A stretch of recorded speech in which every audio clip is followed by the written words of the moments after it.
Okay. Yeah, I was going to say, as I mentioned during my introductory remarks earlier, I think the idea of this forum is precisely to have citizens of Equatorial Guinea and the government of Equatorial Guinea and other policymakers, other people, the people that are here in this room today, get together precisely to tease out those arguments about openings inside the country. I mean, I think earlier I mentioned the effort that we made to try to get the government here. I think it would be a show of goodwill and of that opening if they were to come to the table and say, yes, let's talk about issues that affect Equatorial Guineans, so. Okay, I'd like to give other people a chance. David? Sure. Moving forward, I'm really interested in your policy recommendations. So a couple things. One, you talk about early on, you talk about the Social Development Fund. And I was interested to know, first of all, hear from the representative from the embassy here, that Equatorial Guineans are willing to work with the U.S. government. They want to build their capacity. Yeah, we have the Social Development Fund. They haven't fully made use of it. So my question is, what is the progress on that? Would you agree with what's said in the report here that they're not willingly use this? Sent to you, sir, on the $1 million that you recommend for building civil society, how do you actually think that can be channeled, through the government to actually build a civil society if you're saying that they're honestly, unwilling to work on these issues? The second question I'm going to defer to Tutu on if he has a specific answer on how that can be channeled. It's difficult. I would just make the broad observation that it's difficult in a country like Equatorial Guinea with that kind of government to channel assistance to civil society when it doesn't really exist. But the one point, though, I will make in response to your first part of your question is, I think that might be my phone. I'm going to try to ignore it. I'm sorry. Tell me the first part of your question again was... It was on the social development. Yeah, the social development and why that wasn't included in the policy. One comment I will make, having been involved in some discussions on it shortly after I left the State Department 8 years ago, is I have to say, with all due respect to the intent of the fund, which is to aid social and economic development in Equatorial Guinea, I happen to think that this was a bullet fired by the U.S. government in the wrong direction.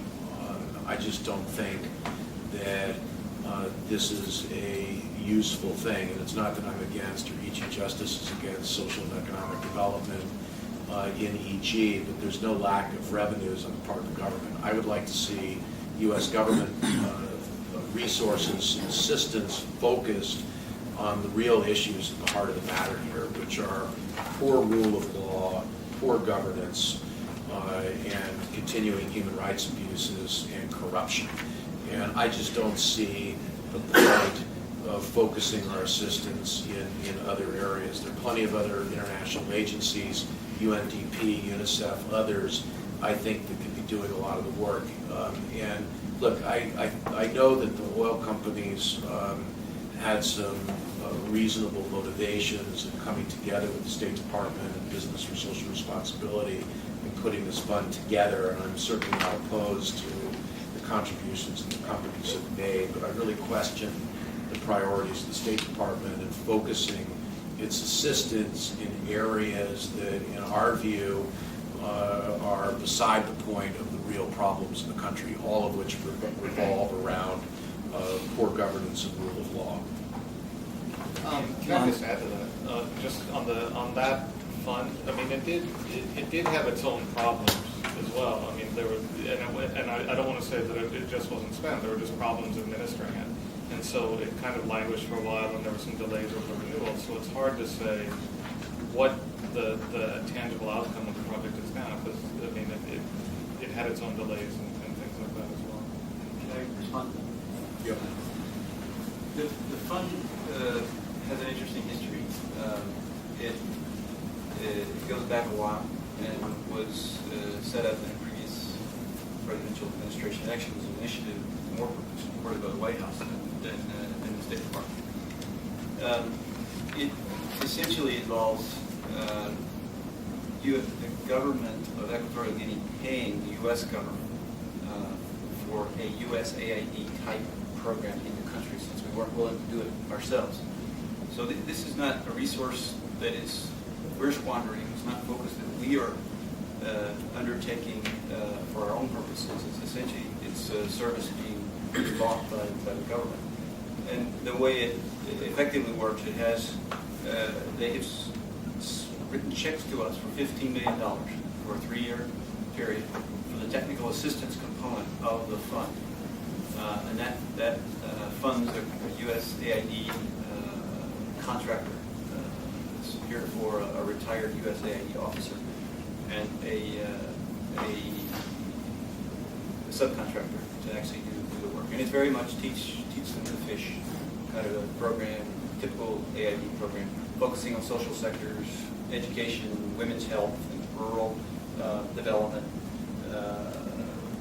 very specific things. Working also looking for synergies with the oil companies who have their corporate responsibility projects, malaria reduction. We're looking at a project in the second round.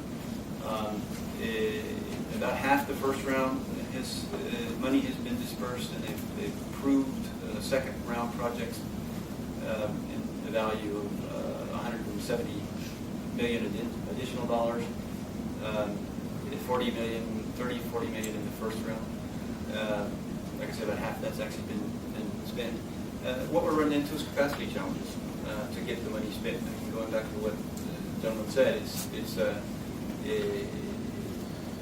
that's where the holdup is. But even though it was foreseen as a 3-year project, it'll continue to 2010, and because we have money to do that, because the burn rate is relatively slow, again, because of the capacity bottlenecks, and evidence from the government that they want to extend the program afterwards to keep us involved.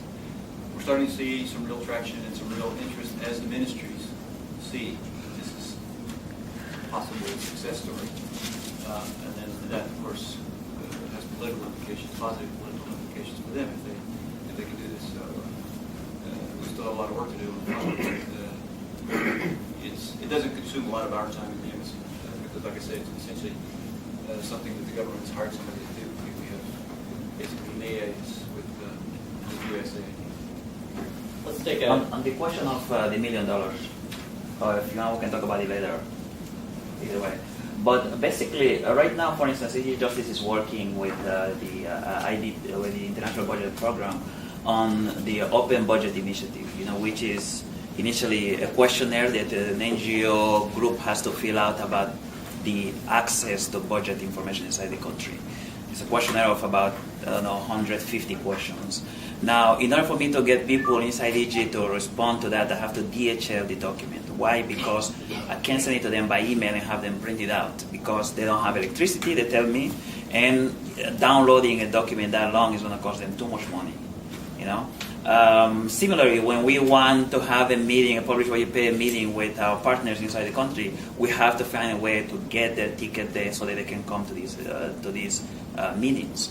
So what I'm proposing is just basically have housed within the U.S. Embassy in Malabo a fund that allows members of the civil society that need funding for travel, funding for producing a newsletter, funding for whatever civil society organizations have to do, basically capacity building issues, to have access to that money. I was talking to my friend George Marks yesterday, who tells me there is a precedence for the U.S. doing this type of funding to really build capacity in civil society in Africa. And I think he mentioned DRC.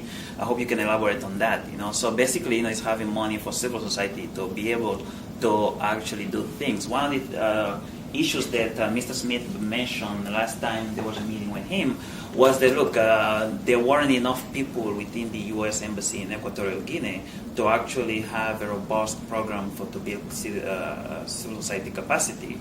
So that funding can actually be used to hire someone that can actually be there to deal with civil society.